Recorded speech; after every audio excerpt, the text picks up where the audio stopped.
Seri 3 Pelangi di Langit Singasari. Sepasang ular naga di satu sarang. Cerita, Esa Mintarja. Audiobook, novel silat. Bab 56.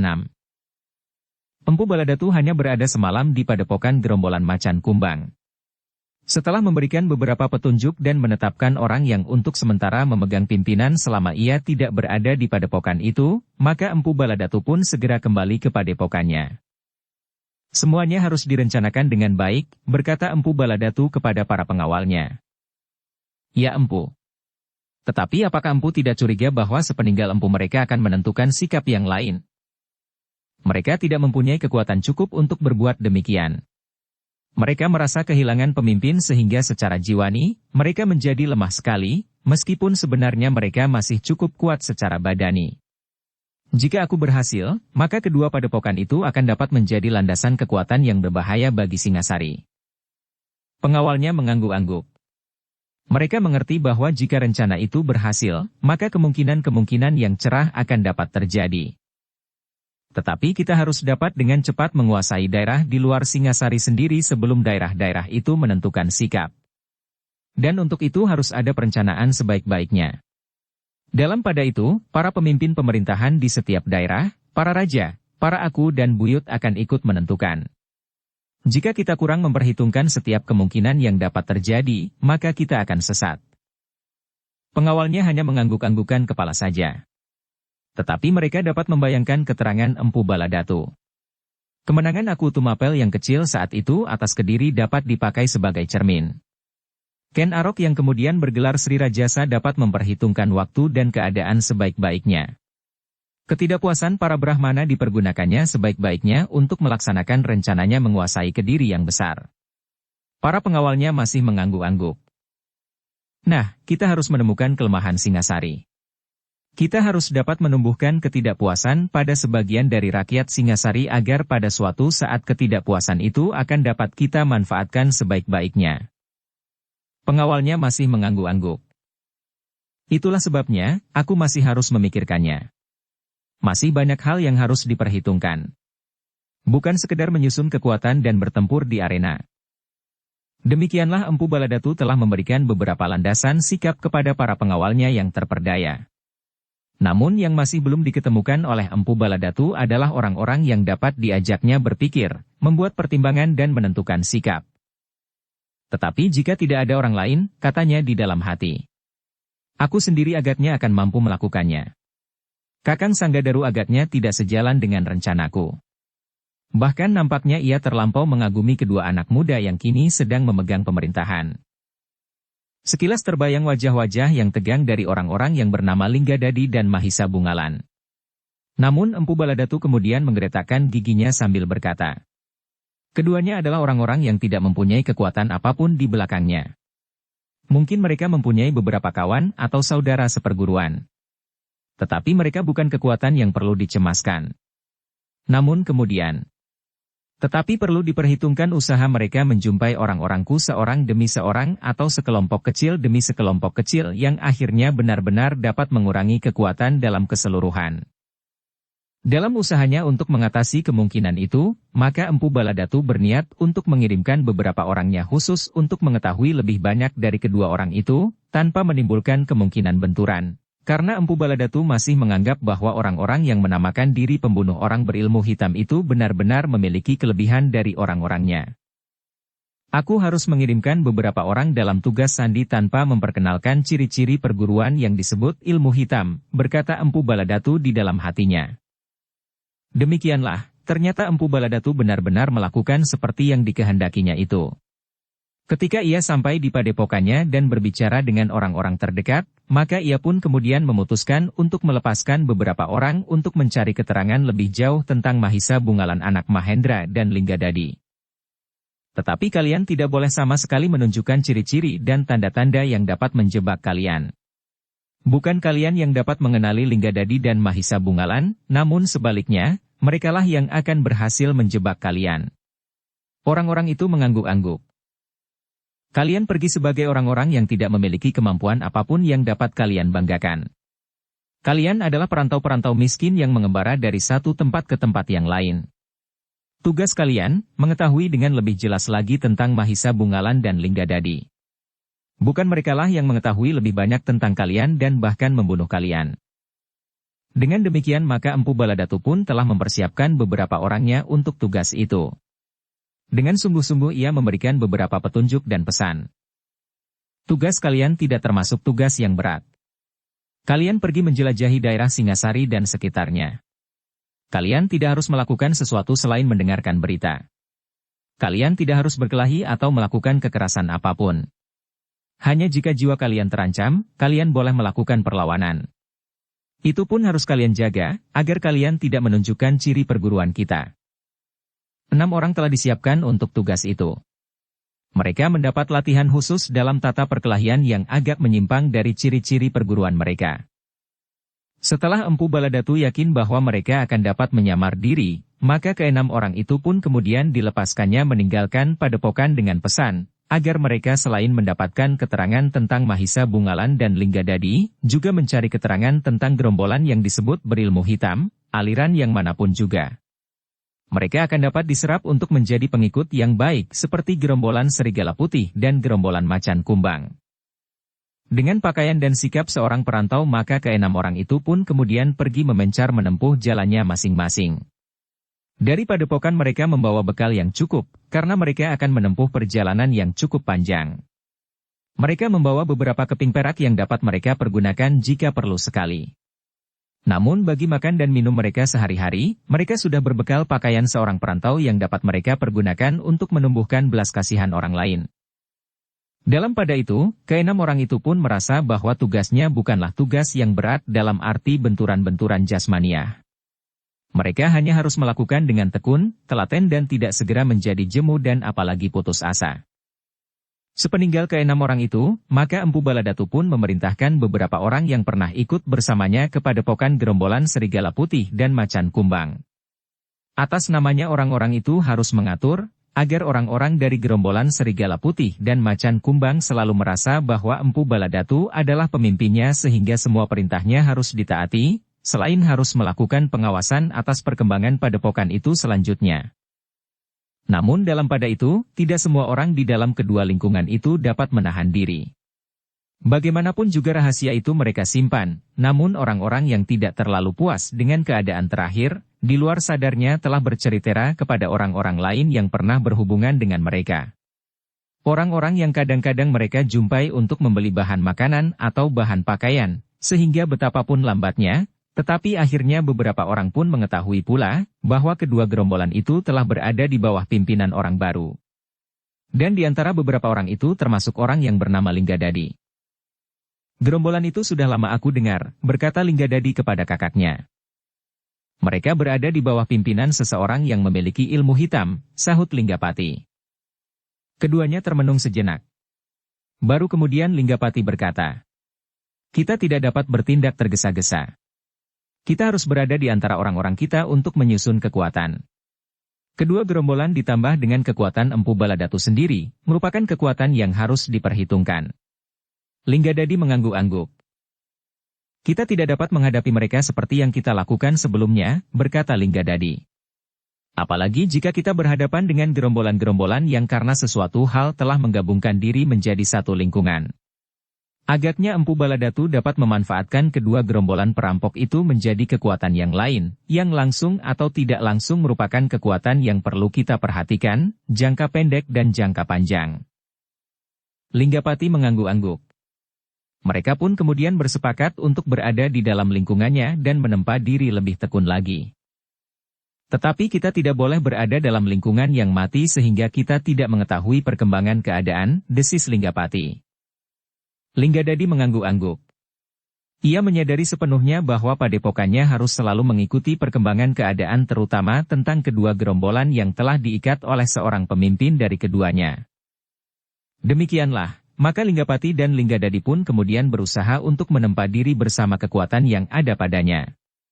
Mereka tidak lagi merantau mencari orang-orang berilmu hitam dan sekaligus membinasakan mereka. Kini mereka ternyata berhadapan dengan gerombolan yang semakin lama menjadi semakin besar dan meluas. Perlahan-lahan namun pasti, padepokan Linggapati dan Linggadadi pun semakin berkembang.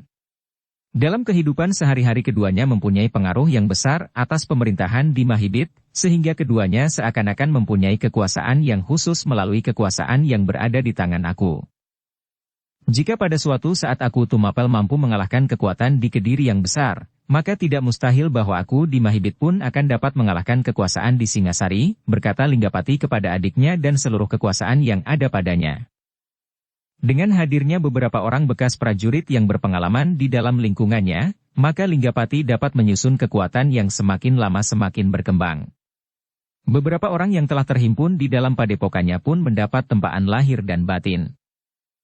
Tanpa orang-orang berilmu hitam kita tidak perlu tergesa-gesa, berkata Linggapati. Tetapi kini kita harus bersikap lain.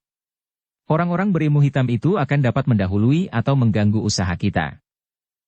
Adiknya yang sependapat, berusaha sekuat-kuatnya untuk meningkatkan ilmu, bukan saja orang-orangnya, tetapi juga dirinya sendiri. Namun dalam pada itu, berita tentang kekuasaan Empu Baladatu yang telah menembus ke dalam lingkungan gerombolan Serigala Putih dan Macan Kumbang pun terdengar pula oleh para petugas sandi di Singasari. Orang-orang yang tidak terlalu puas dengan keadaan di dalam lingkungan mereka, ternyata tidak berhasil menyimpan rahasia itu serapat-rapatnya. Kedua gerombolan itu memiliki kekuatan yang cukup, seorang petugas sandi melaporkan kepada Lembu Ampal termangu-mangu. Menurut pendengarannya, orang yang bernama Empu Baladatu itu adalah saudara Empu Sanggadaru, sehingga karena itu, maka ia pun menjadi ragu-ragu. Benarkah yang kau dengar? Bertanya Lembu Ampal. Sepanjang pendengaranku, benarlah demikian. Tetapi aku masih belum membuktikannya karena yang disebut bernama Empu Baladatu itu kini tidak berada di kedua padepokan itu. Lembu Ampal mengangguk-angguk. Tetapi keterangan itu diterimanya dengan penuh keraguan-raguan. Aku akan menemui Empu Sanggadaru, berkata Lembu Ampal di dalam hatinya. Karena keraguan-raguannya itulah maka Lembu Ampal masih belum menyampaikannya kepada Ranggauni dan Mahisa Cempaka. Ia ingin mendapat keterangan yang lebih pasti, selebihnya menunggu kedatangan Mahisa Agni yang masih belum kembali dari pengembaraannya bersama Mahisa Bungalan dan Witantra. Baiklah, berkata Lembu Ampal kemudian. Aku pun akan berusaha mendapatkan keterangan. Tetapi jika pendengaranmu benar, maka kita memang harus berhati-hati menghadapinya. Soalnya tentu bukan sekedar bermain-main. Apakah sebaiknya kita mendekati kedua padepokan itu untuk mendapatkan kepastian? Bertanya petugas sandi itu. Jangan berbuat apapun juga. Aku sendiri akan mencari jalan. Petugas sandi itu termangu-mangu. Namun ia pun kemudian mengangguk-angguk. Katanya, silahkan. Mudah-mudahan segera berhasil. Dengan demikian maka Lembu Ampal pun kemudian berusaha untuk mendapat keterangan lebih jauh tentang Empu Baladatu. Sumber yang mungkin dapat memberikan keterangan kepadanya adalah Empu Sanggadaru yang menurut pengertiannya adalah saudara kandung Empu Baladatu. Dengan diam-diam maka Lembu Ampal pun kemudian pergi ke padepokan Empu Sanggadaru. Bahkan ia sama sekali tidak mengatakan kepada Ranggauni dan Mahisa Cempaka.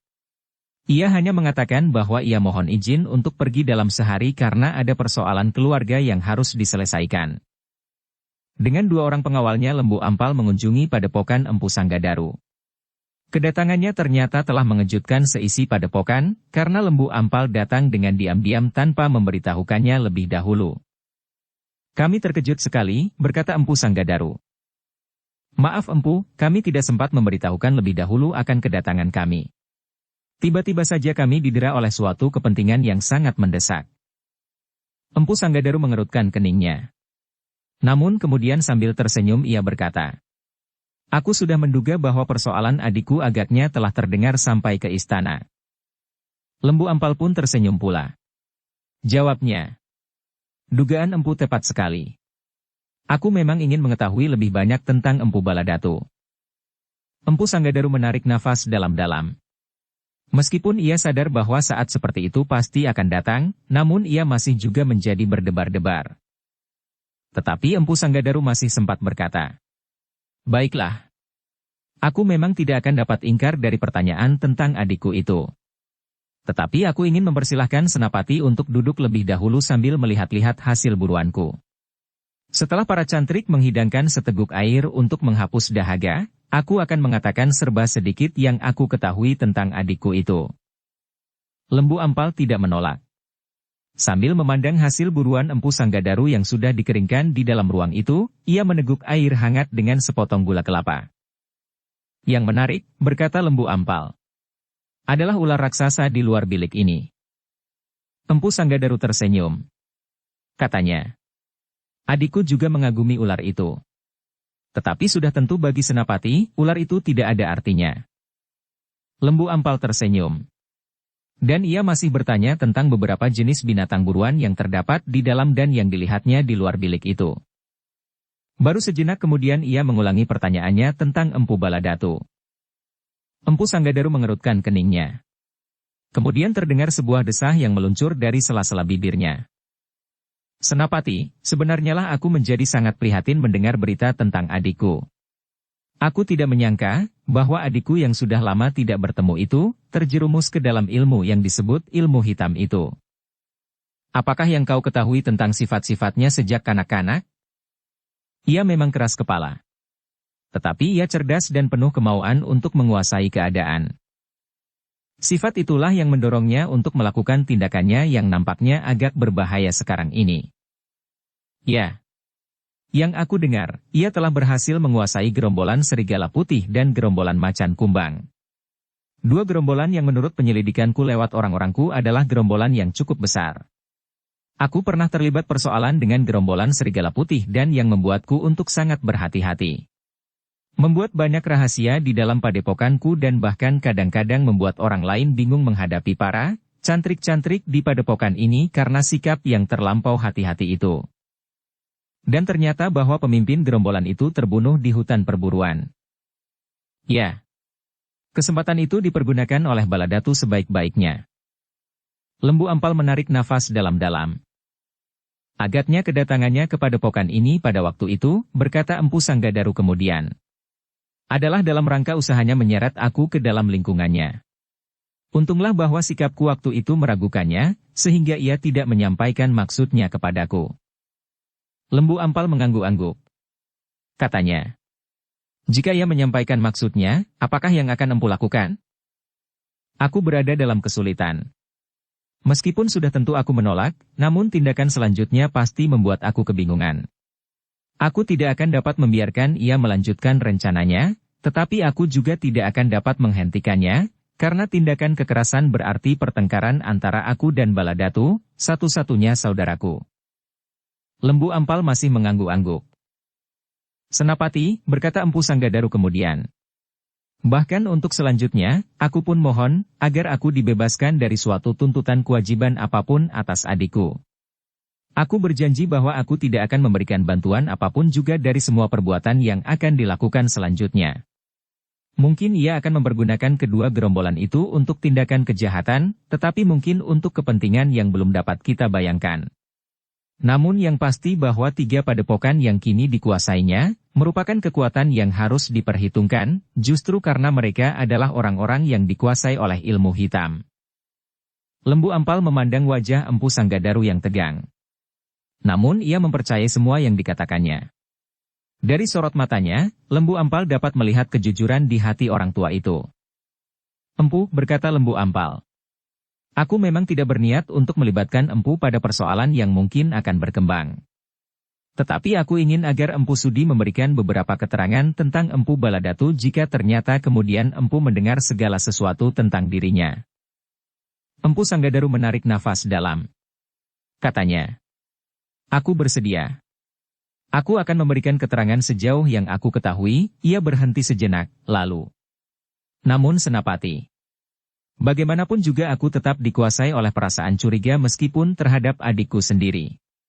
Jika ada sisa dendam pada gerombolan serigala putih dan kecurigaan dari Baladatu bahwa aku akan menghambat usahanya, maka pertemuan dari keduanya akan dapat berarti bencana bagi padepokanku yang kecil ini. Gerombolan itu untuk tindakan kejahatan, tetapi mungkin untuk kepentingan yang belum dapat kita bayangkan. Namun yang pasti bahwa tiga padepokan yang kini dikuasainya, merupakan kekuatan yang harus diperhitungkan, justru karena mereka adalah orang-orang yang dikuasai oleh ilmu hitam. Lembu Ampal terdiam sejenak. Namun katanya kemudian, aku dapat mengerti Empu. Tetapi Empu mempunyai cantrik yang sudah mendapatkan dasar-dasar ilmu kanuragan. Tidak sekuat gerombolan serigala putih dalam keseluruhan. Seandainya demikian, tentu tidak bersama macan kumbang. Lembu Ampal menarik nafas dalam-dalam. Ia dapat mengerti bahwa Empu Sanggadaru tidak membuat padepokannya sekuat padepokan gerombolan-gerombolan seperti serigala putih dan macan kumbang karena tujuan lahirnya sebuah padepokan memang sudah berbeda. Meskipun demikian, Lembu Ampal pun dapat memperhitungkan menurut keterangan yang pernah didengarnya tentang perselisihan antara Empu Sanggadaru dengan orang-orang dari gerombolan serigala putih, bahwa padepokan Empu Sanggadaru bukanlah padepokan yang lemah, meskipun bukan maksudnya untuk membangunkan kekuatan dengan maksud tertentu. Empu, berkata Lembu Ampal kemudian. Dengan hadirnya Empu Baladatu di kedua padepokan itu, maka bukanlah dengan demikian dendam itu akan terhapuskan pula. Aku mengharap demikian meskipun bukan satu-satunya kemungkinan, jawab Empu Sanggadaru. Mudah-mudahan memang demikian. Namun apakah yang akan Empu lakukan dalam keadaan sekarang ini menghadapi gerombolan orang berilmu hitam yang meskipun dipimpin oleh adik Empu sendiri? Tidak apa-apa. Aku tidak akan berbuat apa-apa. Aku akan melakukan kebiasaanku sehari-hari. Termasuk kecurigaan dan sikap hati-hati yang dapat membuat orang lain menjadi heran dan kebingungan menghadapi cantrik-cantrik dari padepokan ini. Empu Sanggadaru mengerutkan keningnya. Namun ia pun kemudian tersenyum sambil berkata, "Mungkin kau benar Senapati. Mungkin aku masih tetap dalam sikapku sehari-hari lengkap dengan kecurigaan dan ketakutan." Empu, Lembu Ampal mengangguk-angguk. Tidak ada salahnya Empu berhati-hati. Bahkan, aku sebenarnya ingin minta izin yang barangkali dapat Empu kabulkan. Empu Sanggadaru termangu-mangu sejenak. Tetapi sebelumnya aku mohon maaf, Lembu Ampal melanjutkan. Kami melakukannya tanpa maksud apa-apa atas padepokan ini. Benar. Dan aku harap Empu mempercayai aku. Apakah yang sebenarnya akan Senapati lakukan? Senapati adalah seorang petugas istana. Sebenarnya apapun yang akan berlaku atas padepokanku, aku tidak akan dapat menolak apapun yang akan terjadi dengan maksud apapun juga. Lembu Ampal menarik nafas. Ia mempercayai kata-kata Empu Sanggadaru, bahwa kesediaan itu adalah ucapan yang jujur, bukannya sekedar berpura-pura atau dengan maksud tertentu. Empu, berkata Lembu Ampal. Empu adalah kakak kandung Empu Baladatu. Karena itu, bagaimanapun juga, akan mungkin terjadi hubungan antara Empu Sanggadaru dan Empu Baladatu. Apakah hubungan itu akan berlangsung baik sebagaimana dua orang kakak beradik, atau hubungan yang buram antara dua orang yang berbeda pendirian dan sikap? Empu Sanggadaru mengangguk-angguk. Empu, berkata Lembu Ampal dengan hati-hati. Jangan salah mengerti. Bukan maksudku untuk minta izin mengadakan pengawasan atas padepokan ini, tetapi semata-mata karena kami ingin mengetahui apakah yang akan dilakukan oleh Empu Baladatu selanjutnya. Aku belum mengerti maksud Senapati. Jika Empu tidak berkeberatan, apakah aku diperbolehkan menempatkan beberapa orang pengawal di padepokan ini? Menurut perhitunganku, kapanpun waktunya, Empu Baladatu tentu akan datang kemari. Nah, dengan demikian maka Empu Sanggadaru akan dapat memberikan keterangan dan hubungan dengan aku lewat orang-orangku yang aku titipkan di sini. Empu Sanggadaru menarik nafas dalam-dalam. Nampak sesuatu yang agak buram membayang di wajahnya, sehingga dengan serta-merta Lembu Ampal menyambung. Tetapi itu hanyalah sesuatu permintaan Empu. Jika Empu berkeberatan, aku tidak memaksa. Empu Sanggadaru termenung sejenak. Lalu katanya, memang agak berat untuk menerimanya. Meskipun Senapati mengatakan bahwa itu bukanlah suatu usaha untuk mengawasi padepokanku. Sebenarnya lah Empu. Aku percaya kepada setiap kata yang Empu katakan. Demikian juga aku percaya akan ketetapan hati Empu. Tetapi jika Empu mempercayai aku seperti aku mempercayai Empu, maka yang ingin aku lakukan benar-benar sekedar usaha untuk mengetahui perkembangan keadaan dan perkembangan hubungan antara padepokan ini dengan padepokan gerombolan serigala putih yang kini dipimpin oleh Empu Baladatu yang mempunyai 1001 macam sifat dan watak sehingga yang dilakukan itu benar-benar merupakan watak yang bertentangan sama sekali dengan sifat dan watak yang pernah aku lihat di hutan perburuan. Bukan demikian Senapati. Bukan watak dan sifatnya yang berubah-ubah, tetapi ia adalah seorang yang paling cakap memainkan peranan yang berwatak dan bersifat saling berbeda dan bahkan bertentangan.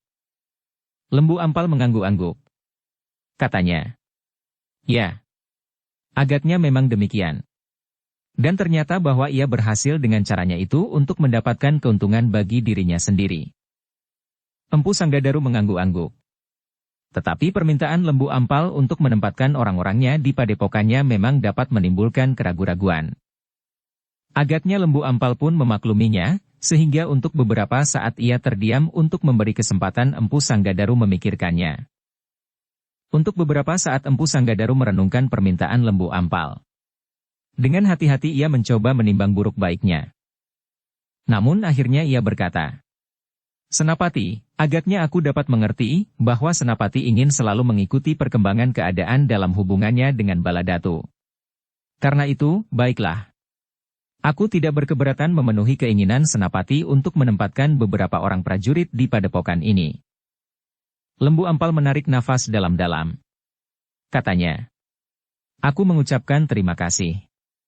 Jika aku kembali ke kota raja, maka aku segera menyiapkan beberapa orang petugas sandi yang untuk beberapa saat lamanya akan menjadi cantrik di padepokan ini. Benar-benar akan melakukan tugas-tugas seorang cantrik. Sehingga karena itu, maka jika mereka membantah atau bahkan menolak perintah yang Empu berikan, aku akan mengambil tindakan atas mereka." Empu Sanggadaru tersenyum. Jawabnya, "Bagaimana mungkin aku dapat berbuat demikian? Meskipun aku dapat berpura-pura, tetapi aku tidak dapat mengelabui hatiku sendiri, bahwa sebenarnya mereka memang bukan cantrik dari padepokanku." Lembu Ampal pun tersenyum. Katanya, "Yang pura-pura itu pun memadailah asal nampaknya seperti bersungguh-sungguh." Keduanya tertawa. Sambil mengangguk-angguk Empu Sanggadaru mengangguk. "Baiklah. Aku akan mengatur segala-galanya. Aku akan memerintahkan orang-orangku untuk menganggap mereka sebagai kadang di padepokan ini." Lembu Ampal mengangguk-angguk. Nampaknya pembicaraan mereka menemukan kesepakatan, sehingga setelah dijamu secukupnya maka Lembu Ampal pun minta diri. Begitu tergesa-gesa Senapati, bertanya Empu Sanggadaru.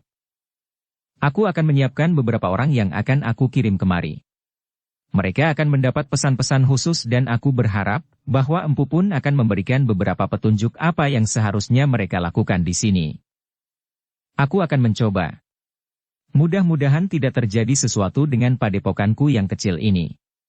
Aku masih berharap bahwa adikku masih tetap menganggap aku sebagai saudara tuanya meskipun kami sudah lama saling berpisah dan tidak menemukan persamaan cara untuk mencapai kepuasan lahir dan batin. Mudah-mudahan. Tetapi perlu Empu perhatikan, bahwa yang dilakukan oleh Empu Baladatu sampai saat ini telah membahayakan ketentraman, bukan saja bagi Singasari yang biasanya terbatas dengan pengertian kota raja, tetapi juga rakyat Singasari dalam keseluruhan." Empu Sanggadaru mengangguk-angguk. Ia pun menyadari, bahwa adiknya memang dapat kehilangan nalar dan bertindak bertentangan dengan kewajiban sebagai seorang warga yang baik. Lembu Ampal pun kemudian meninggalkan padepokan itu. Ia berharap bahwa dalam waktu singkat ia akan dapat mengirimkan beberapa orang prajurit pilihan ke padepokan itu dalam tugas sandi. Baru setelah mendapat keterangan dari padepokan Empu Sanggadaru, Lembu Ampal menyampaikan hal itu kepada Ranggawuni dan Mahisa Cempaka. Dengan sedikit keterangan dan berita yang didengarnya, Lembu Ampal mencoba memberikan gambaran apa yang dapat terjadi dengan tingkah laku Empu Baladatu itu. "Hamba telah minta kepada Empu Sanggadaru untuk menempatkan beberapa orang prajurit dalam tugas sandi di padepokannya," berkata Lembu Ampal. Ranggawuni mengangguk-angguk.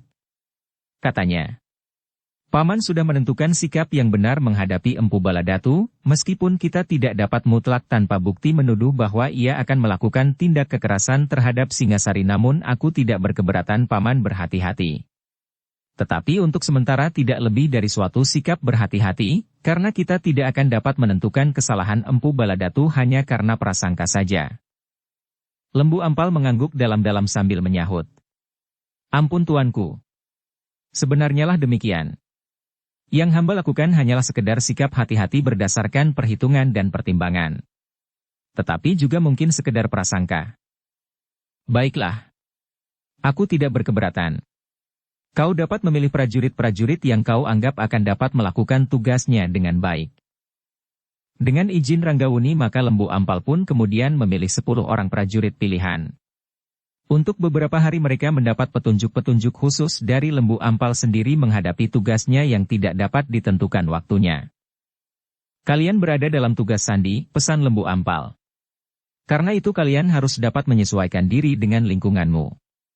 Semua tindakan harus kalian pertimbangkan masak-masak, agar kalian tidak melakukan kesalahan yang dapat merugikan tugas kalian, dan terlebih-lebih merugikan orang yang telah bersedia membantu kita semuanya. Para prajurit itu mendengarkan semua pesan dan petunjuk dengan seksama. Setelah 3 hari mereka mendapat latihan khusus untuk menjadi seorang cantrik yang baik, maka mereka pun kemudian diserahkan kepada Empu Sanggadaru di padepokannya. Agar kedatangan mereka tidak menimbulkan kesan yang mencurigakan bagi orang-orang di sepanjang jalan menuju ke padepokan itu, maka ke-10 orang itu tidak datang bersama-sama. Yang terdahulu adalah Lembu Ampal bersama 3 orang prajurit. Di hari berikutnya 4 orang lagi, dan di hari ketiga adalah sisanya. Empu Sanggadaru menerima mereka dengan senang hati meskipun ada juga percikan-percikan keraguan-raguan. Tetapi Empu Sanggadaru menganggap bahwa Lembu Ampal bukannya orang yang berpura-pura di dalam tindakannya. Apalagi dalam tugas keprajuritannya. Karena itulah maka Empu Sanggadaru pun kemudian berusaha untuk menghapus segala macam prasangka yang telah mengganggunya. Empu, berkata Lembu Ampal setelah prajurit-prajuritnya seluruhnya ada di padepokan itu. Aku sudah bermalam di padepokan ini sambil menunggu petugas-petugas sandi yang kini sudah lengkap. Karena itu, maka aku pun akan segera minta diri.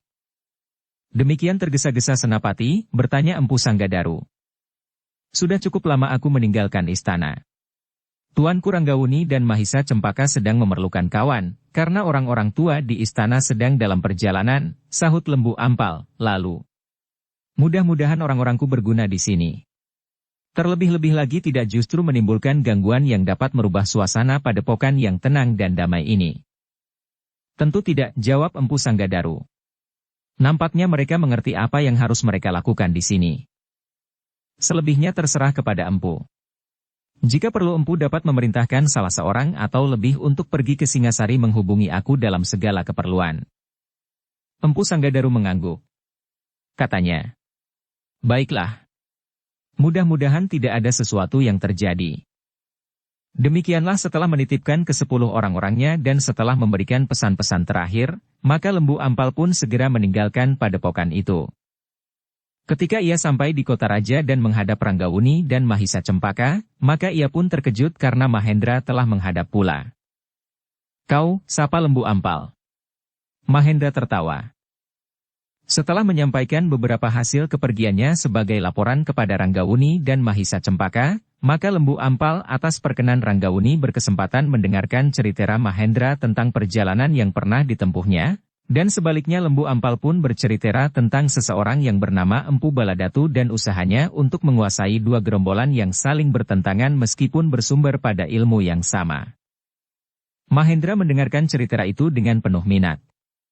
Baginya orang-orang berilmu hitam memang sangat menarik perhatiannya. Di perjalanannya, telah dijumpainya pula beberapa orang yang disebut berilmu hitam itu.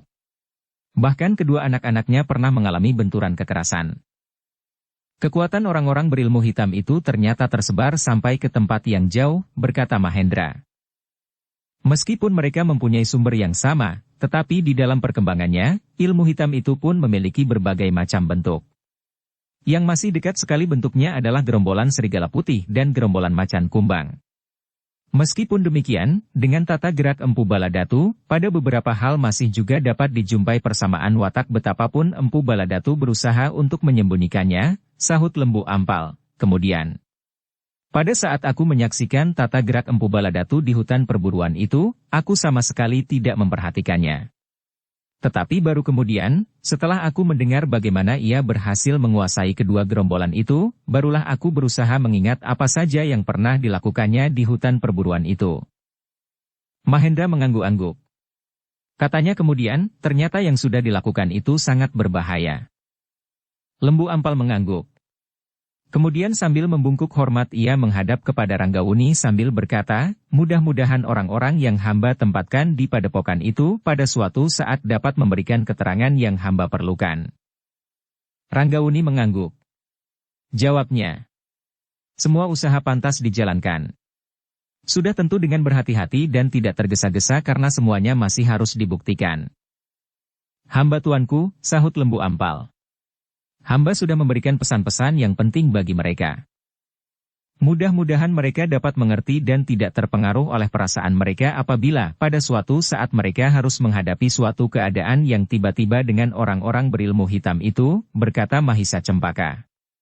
Bukankah menurut perhitunganmu, Empu Baladatu atau orang-orangnya, akan kembali mengunjungi padepokan kakaknya itu? Hamba tuanku, jawab Lembu Ampal. Hamba berharap bahwa mereka tidak berbuat apa-apa selain menangkap perkembangan keadaan itu, kecuali jika jiwa mereka sendiri terancam. Mahendra pun mengangguk-angguk pula. Bahkan kemudian ia berkata, apakah tuanku tidak berkeberatan, jika hamba menempatkan kedua anak-anak hamba di padepokan itu pula? Ranggauni termangu-mangu sejenak. Dipandanginya Lembu Ampal, seolah-olah ia minta pertimbangannya.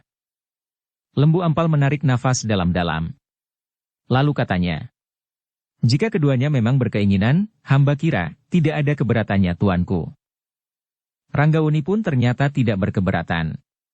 Sambil mengangguk-angguk ia berkata, baiklah Paman Mahendra. Aku tidak berkeberatan.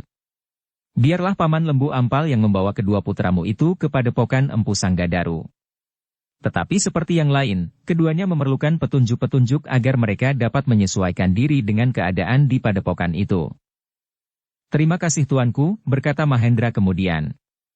Hamba ingin, agar anak-anak hamba dapat mengenal segi-segi kehidupan yang lain dari cara-cara hidup di rumahnya sendiri, di perjalanan bersama ayahnya atau keperluan-keperluan lain yang masih dalam lingkungan keluarga saja. Ranggauni mengangguk-angguk pula. Katanya, serahkanlah kedua anak-anakmu kepada Paman Lembu Ampal.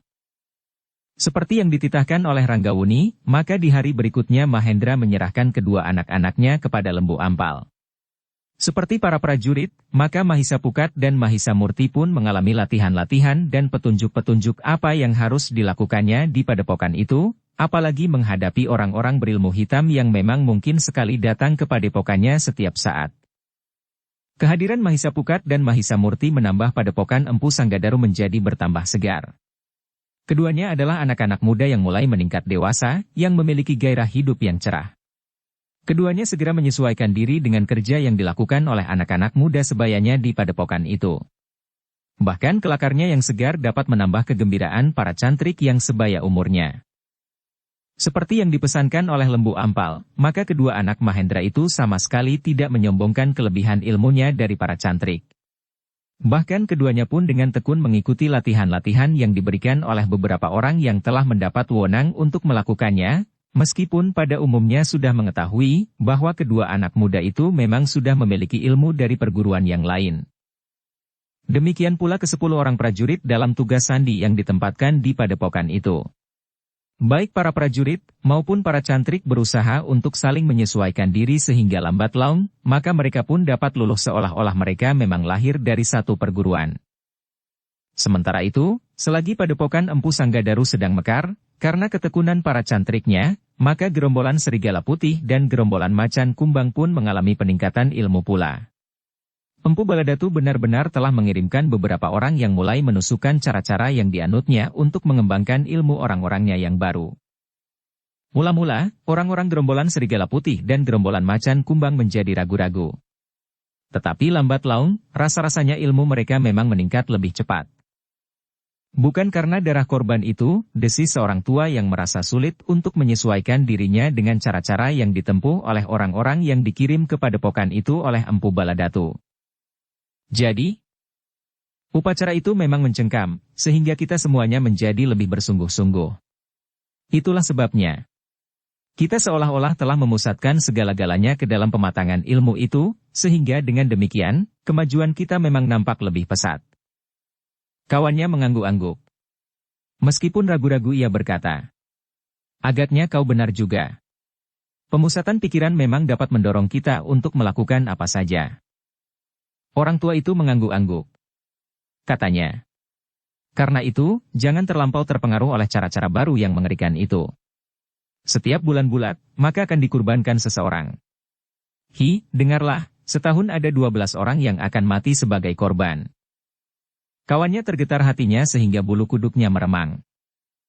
Namun, kawannya itu menjadi sangat ketakutan, ketika di hari berikutnya, Ketika fajar menyingsing, orang-orang di padepokan itu menemukan orang tua yang kurang menyetujui cara-cara baru yang ditempuh itu mati terbujur di pembaringannya.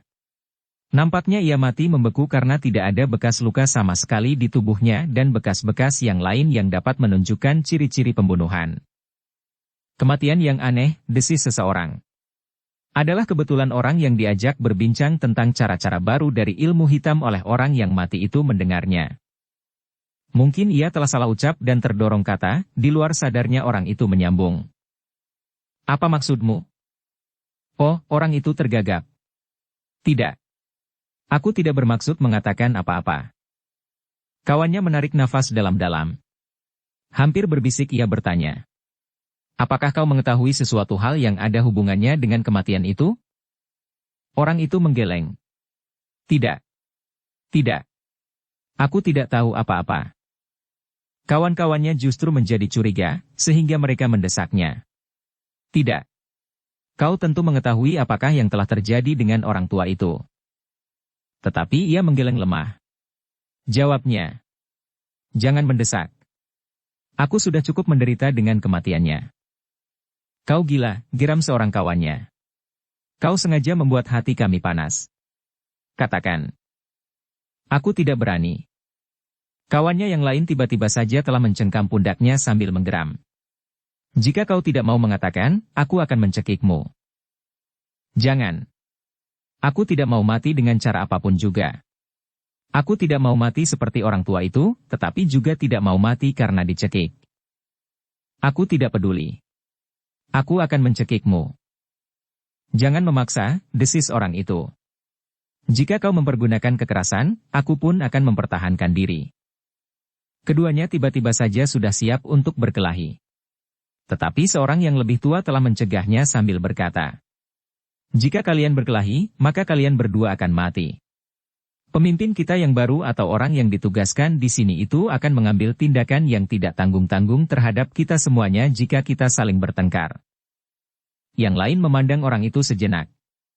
Lalu salah seorang berkata, kita dapat menentukan sikap kita tanpa memperhatikan orang-orang baru itu. Tidak mungkin, jawab yang lain. Mereka mempunyai kekuasaan di sini. Dan bagiku, kita sekarang memang sudah banyak mengalami kemajuan. Bukan karena darah korban itu, desis seorang yang berdahi lebar. Tetapi karena pengaruh kesungguhan kita sendiri. Korban adalah sekedar cara untuk memaksa kita masing-masing memusatkan perhatian tanpa gangguan apapun juga. Dengan korban darah, kita merasa berada dalam suatu keadaan yang benar-benar penting dan berarti. Cukup, cukup, teriak orang yang pernah diajak berbincang dengan orang tua yang terdapat mati di biliknya. Kenapa? Orang itu ragu-ragu. Kenapa? Bentak yang lain. Orang itu masih ragu-ragu. Baiklah, berkata yang lain lagi. Kami yakin bahwa kau mengetahui tentang sesuatu. Tetapi kau tidak mau mengatakannya. Aku tidak berani. Tetapi barangkali kalian akan dapat menilai setiap kata yang akan kau ucapkan. Kematian itu jangan terulang lagi. Orang-orang yang mendengarnya mengerutkan keningnya. Salah seorang dari mereka meloncat maju sambil bertanya. Jadi apakah karena orang tua itu terdorong kata sehingga ia mengalami nasib buruk? Orang itu tidak menjawab. Cepat, jawab, desak yang lain. Orang itu tetap berdiam diri. Bahkan ia pun kemudian berdiri dan melangkah pergi sambil berkata, aku tidak ikut campur. Jika ada kutuk yang menimpa, janganlah menimpa diriku. Orang-orang yang ditinggalkan itu pun saling berpandangan sejenak. Namun kemudian sambil mengangkat bahu seseorang bangkit berdiri dan melangkah pergi dan bergumam. Aku tidak mengerti, apakah yang sedang kita hadapi sekarang. Persetan, geram orang yang berdahi lebar. Jika kutuk itu ada, biarlah aku yang mengalaminya, karena memang akulah yang mengatakan bahwa cara yang ditempuh sekarang ini untuk mengembangkan ilmu memang berhasil, tetapi terlalu mahal. Tidak ada yang menyahut. Satu-satu mereka meninggalkan tempat itu dan kembali ke dalam bilik masing-masing. Ketika malam turun, peristiwa yang baru terjadi itu pun telah membayang lagi pada orang yang berdahi lebar. Tetapi sekali lagi ia berkata, persetan. Aku tidak peduli.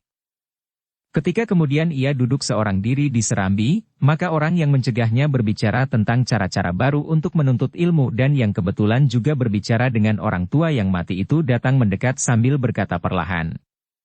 Aku mencemaskan nasibmu. Kenapa? Orang tua yang mati itu juga berbicara tentang cara-cara baru yang sedang kita lakukan sekarang. Ia mati tanpa diketahui sebabnya. Aku tidak peduli. Mudahkan tidak terjadi sesuatu atasmu. Orang berdahi lebar sama sekali tidak menghiraukannya. Karena itulah maka pembicaraan mereka pun kemudian bergeser dari satu persoalan dan persoalan lain. Seolah-olah di luar sadarnya mereka telah mengunyah kacang yang digoreng sangan, yang dibawa oleh orang yang datang kemudian. Namun dalam pada itu, terasa sesuatu terjadi pada orang berdahi lebar itu. Rasa-rasanya tubuhnya mulai gemetar dan mulutnya bagaikan membeku. Aku, kenapa, desisnya terbata-bata. Dengan hati-hati ia mencoba menimbang buruk baiknya. Kenapa kau, bertanya kawannya itu. Lidahku, tanganku, kakiku. Rasa-rasanya aku menjadi beku. Sejenak keduanya nampak gelisah. Orang berdahi lebar itu mencoba menggerakkan tangan dan kakinya. Namun semakin lama semakin terasa kelainan pada tubuhnya yang kekar itu. Aku, desisnya. Lidahnya menjadi semakin beku. Tiba-tiba saja kawannya tertawa sambil berkata. Jangan bergurau. Aku tidak bergurau. Tetapi, suaranya semakin sendat. Nah, tiba-tiba kawannya berdiri. Sudah aku peringatkan, kau jangan mengatakan sesuatu yang bertentangan dengan usaha memperbaiki keadaan kita di sini sekarang. Orang berdahi lebar itu memandang kawannya dengan tatapan mata putus asa. Kau sudah kena kutuk. Orang berdahi lebar itu tidak menyahut.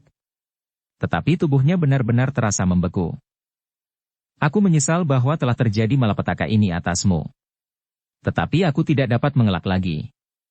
Meskipun kau kawanku, tetapi karena kau tidak sejalan dengan pimpinan kita, maka kau harus dimusnahkan. Jika tidak, maka sikapmu akan membahayakan padepokan yang sudah mulai berkembang ini. Meskipun yang kau katakan itu benar, bahwa darah seseorang yang dibunuh untuk menjadi korban itu sama sekali tidak berpengaruh, kecuali sebagai suatu usaha untuk membangunkan suasana kesungguhan, bukan sekedar bermain-main dan dapat dilakukan dengan sikap acuh tidak acuh karena seseorang sudah dikorbankan di hadapan mereka, namun kesadaran itu tidak boleh berkembang. Jadi, kau, katanya sudah tidak jelas lagi. Ya. Aku. Yang membunuh orang tua itu juga aku dengan cara dan racun yang sama. Orang itu memancarkan sorot kemarahan yang tidak terhingga. Namun agaknya racun yang bekerja di tubuhnya sudah menjadi semakin tajam menusuk ke pusat jantung dan otak, sehingga orang itu sama sekali tidak dapat berbuat apa-apa lagi. Tidurlah dengan nyenyak. Besok orang-orang yang menemukan kau mati dengan selimut yang seolah-olah tidak tergeser di serambi ini akan menjadi gempar. Mereka mengetahui apa yang sudah kau lakukan, sehingga tidak seorang pun yang akan berani menyebarkan pendapat seperti yang kau katakan, dan yang dikatakan oleh orang tua yang mati itu pula. Tubuh orang berdahi lebar itu benar-benar sudah membeku. Dengan hati-hati kawannya menolong membaringkannya seperti saat ia tidur sambil berbisik. Kau telah menelan racun karena kacang yang kau makan telah aku rendam ke dalam racun yang tajam. Aku masih mempunyai banyak sekali kacang yang demikian. Nah, selamat tidur. Kau ketahui sekarang bahwa aku adalah pengikut yang paling setia dari Empu Baladatu, dan dengan sadar sepenuhnya akan arti dan maknanya, akan menerima cara yang dipergunakannya. Membunuh di setiap bulan bulat untuk membangunkan suasana kesungguhan. Agaknya memang mahal sekali nilai ilmu yang akan kita miliki bersama. Sayang kau sudah tidak dapat melihat, bagaimana padepokan ini bersama dengan orang-orang yang sejalan, pada suatu saat merebut istana Singasari dari tangan kedua anak-anak ingusan itu. Orang berdahi lebar itu sudah tidak dapat menjawab, karena lidahnya benar-benar telah membeku. Demikian juga anggota tubuhnya sehingga ia hanya dapat berbaring diam betapapun batinnya serasa dibakar oleh kemarahan. Namun kemarahan itu pun semakin lama menjadi semakin pudar sejalan dengan kepudaran nalar dan perasaannya. Tidurlah dengan nyenyak. Jika kau masih bertanya di dalam hatimu kenapa aku tidak mati, maka jawabnya, aku dapat membedakan, yang manakah yang dapat aku makan, dan yang manakah yang tidak. Orang berdahi lebar itu sudah tidak mendengar lagi ketika orang yang membunuhnya itu tertawa pendek. Bahkan matanya pun kemudian menjadi kabur. Rasa-rasanya ingin ia meronta dan meneriakkan kemarahannya, tetapi seolah-olah ia sudah tidak kuasa lagi atas dirinya sendiri. Sejenak kemudian, maka semuanya pun menjadi gelap dan tidak ada lagi yang dapat didengarnya. Kematian telah datang terlampau cepat. Seperti yang diperhitungkan, maka tidak sampai matahari terbit di pagi harinya, padepokan itu telah menjadi gempar sekali lagi karena kematian yang aneh. Seseorang yang melihatnya di dini hari, mendekatinya dan menegurnya. Tetapi orang berdahi lebar itu sudah tidak mendengarnya. "Hi, kenapa kau tidur di sini? Udara sangat dingin. Apakah kau sedang menunggu lintang alihan?"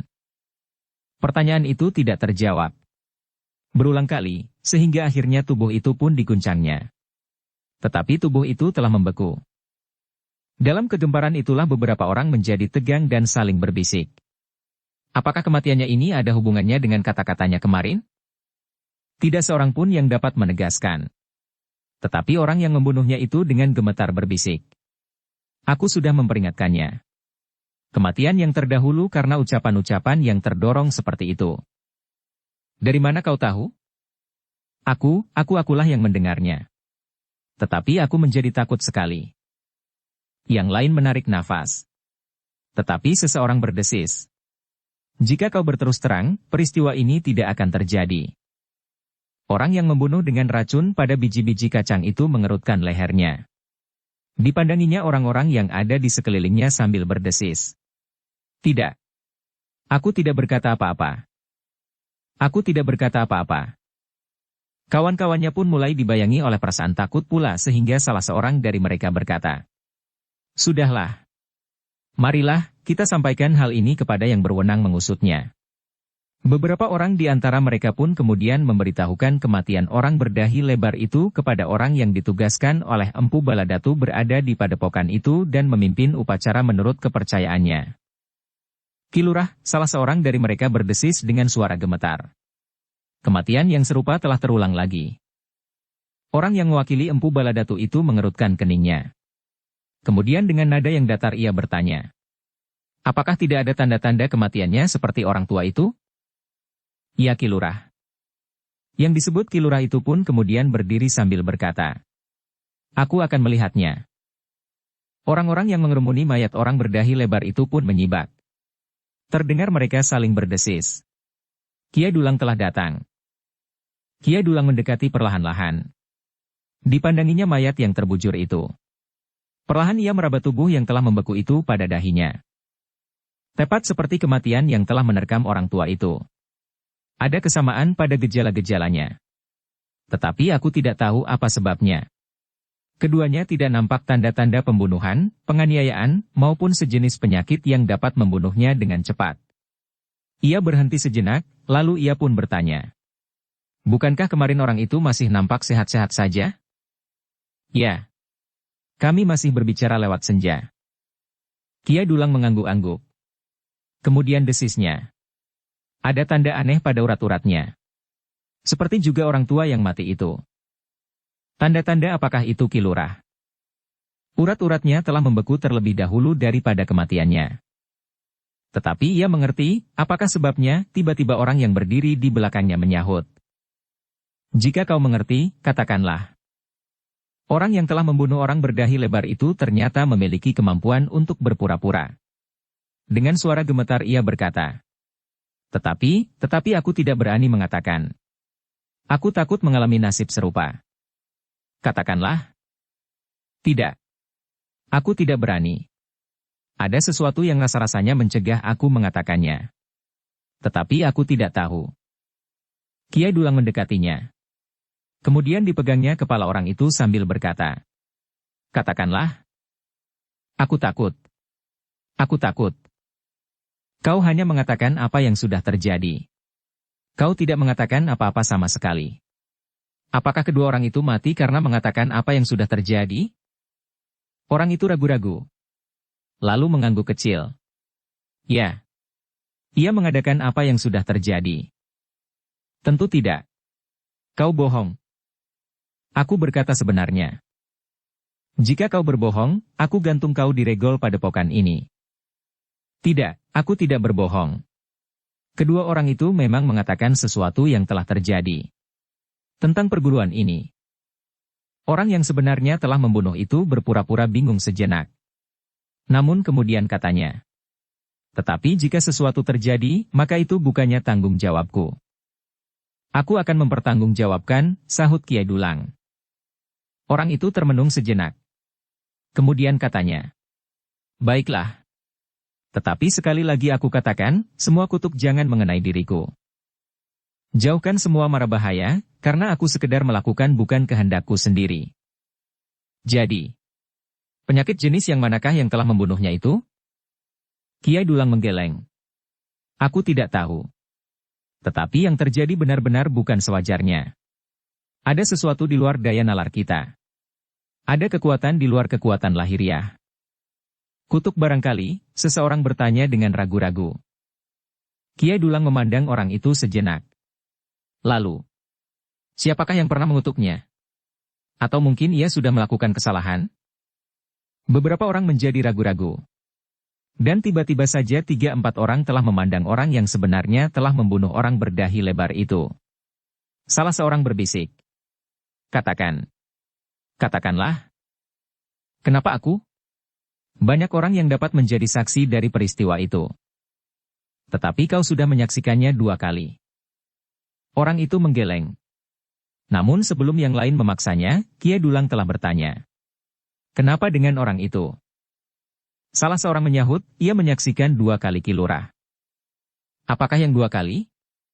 Kematian itu. Seorang dari mereka. Kematian yang mana? Hanya dengan ragu-ragu.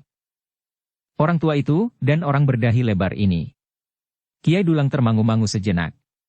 Kemudian dengan suara yang berat ia bertanya. Apakah benar kau menyaksikannya kedua kematian itu? Tidak Ki Lurah. Aku sama sekali tidak menyaksikannya. Cepat, katakan. Orang itu termangu-mangu sejenak.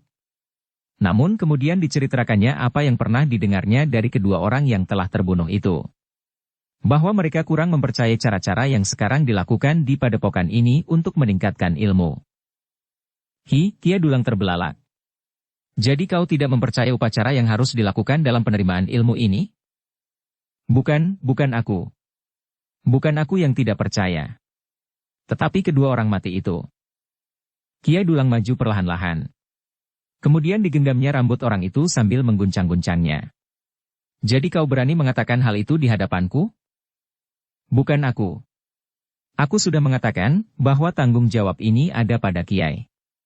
Ada pada Kiai Dulang. Tidak padaku. Kiai Dulang menarik nafas. Katanya.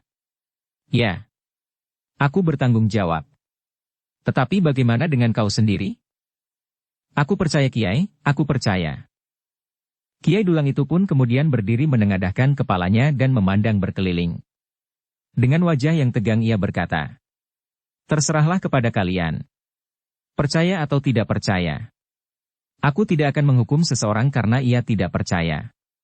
Kepercayaan bukannya sesuatu yang dapat dipaksakan. Kepercayaan harus tumbuh dari hati sendiri. Yang dapat dilakukan oleh orang lain adalah memaksakan kepercayaan menilik pengakuan lahirlah saja. Tetapi bukannya kepercayaan yang sebenarnya, yang tumbuh dari dalam hati. Orang-orang yang ada di sekitarnya terdiam. Kedua orang itu harus memetik buah dari tanamannya sendiri. Terserah kepada kalian, apakah kalian akan memilih nasib serupa itu, atau kalian akan bersikap lain. Tidak ada jawaban, tetapi wajah-wajah yang tegang itu nampaknya mengucapkan pengakuan yang sama bahwa mereka tidak dapat memilih yang lain kecuali mempercayainya, karena mereka tidak mau mengalami nasib serupa dengan kedua orang yang telah mati dengan cara yang aneh. Seolah-olah mereka telah mati tanpa sebab. Sejenak kemudian, maka Kiai Dulang pun meninggalkan tempat itu. Sekilas dipandanginya wajah orang yang telah melakukan perannya dengan baik sekali, sehingga seolah-olah apa yang terjadi itu bukannya sekedar sikap pura-pura. Sepeninggal Kiai Dulang, maka orang-orang yang sedang dicengkam oleh kegelisahan itu pun bagaikan membeku. Mereka seakan-akan telah dicengkam oleh perasaan ngeri dan cemas. Namun di dalam setiap hati kemudian terbersit. Jika aku akan selamat, sedangkan ilmuku pun akan segera meningkat. Setelah mayat orang yang terbunuh itu diselenggarakan semestinya, maka tidak ada seorang pun lagi yang berani mempersoalkan upacara yang berlaku dalam lingkungan ilmu hitam itu. Setiap orang telah terikat pada suatu kepercayaan yang tidak dapat mereka ingkari lagi. Karena mereka berpendapat bahwa ingkar dari kepercayaan itu berarti kematian yang diliputi oleh rahasia yang mendebarkan.